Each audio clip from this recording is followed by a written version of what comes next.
may solusyon.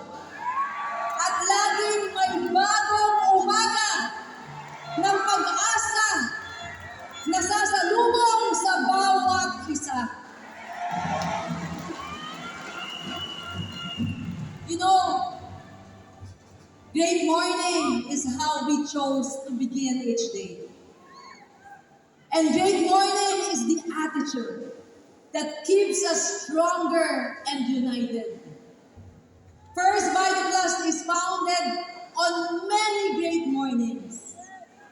And it is great leaders and dealers like you who power us forward, step by step, one movement after another, patungo